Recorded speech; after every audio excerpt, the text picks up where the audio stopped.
Thanks for watching.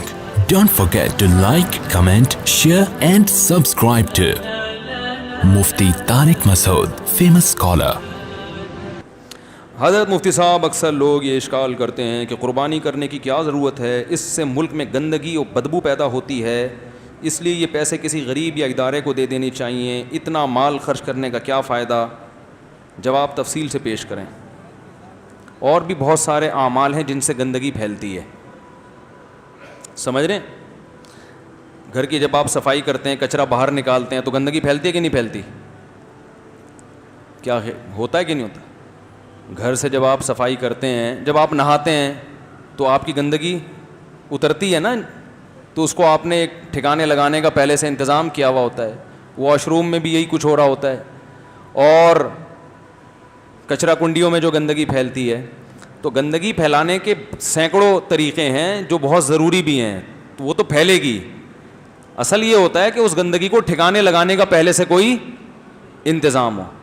تو قربانی سے بھی گندگی پھیلتی ہے،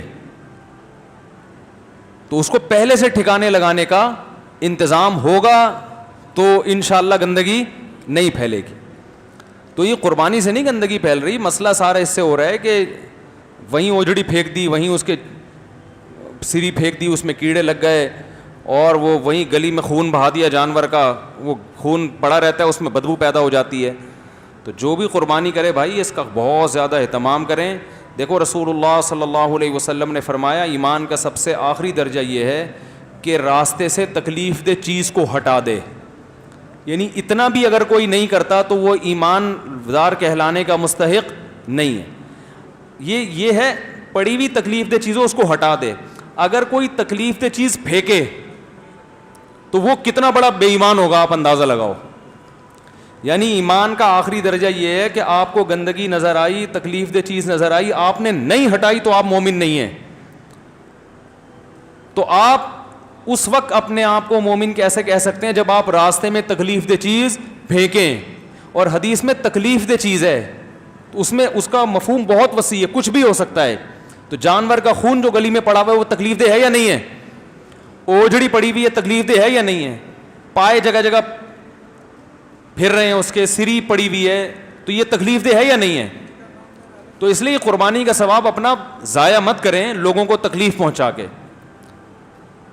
اتنا قربانی میں ثواب نہیں ملے گا جتنا تکلیف پہنچانے کا گناہ ملے گا۔ تو اس لیے جو بھی قربانی کر رہا ہے وہ اپنی ذمہ داری پر قربانی کی آلائشوں کو ٹھکانے لگانے کا اہتمام پہلے سے کرے۔ اس وقت کھڑے ہو کر مت سوچیں کہ ابھی اوجڑی کہاں پھینکوں میں۔ پہلے سے آپ کے پاس انتظام ہونا چاہیے کہ بھائی آلائشیں بھی ہوں گی تو اس کو کہاں ٹھکانے لگا۔ بھائی گھر میں جب صفائی کرتے ہو تو پہلے سے پتا ہوتا ہے نا کچرا کہاں پھینکنا ہے، بھائی یہ ڈسٹ بن میں پھینکنا ہے۔ ڈسٹ بن کا پہلے سے انتظام بھنگی سے رابطہ کیا ہوا ہوتا ہے کہ یہ تو اٹھا کے لے جائے گا یہاں سے، نہیں اٹھایا تو تجھے اٹھوا لوں گا میں۔ ہوتا ہے کہ نہیں ہوتا؟ یا یہ اس وقت انتظام کرتے ہیں، گھر کی صفائی کر دی، اب شاپر لے کے گھوم رہے ہیں کہاں پھینکوں میں اس کو۔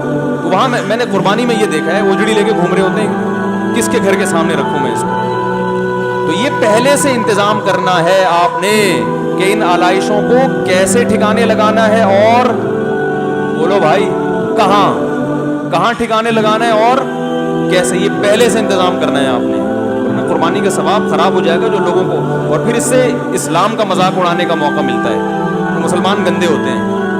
ہر قوم کے تہوار میں جب بھی کوئی تہوار آتا ہے تو خوشبوئیں آ رہی ہوتی ہیں نا۔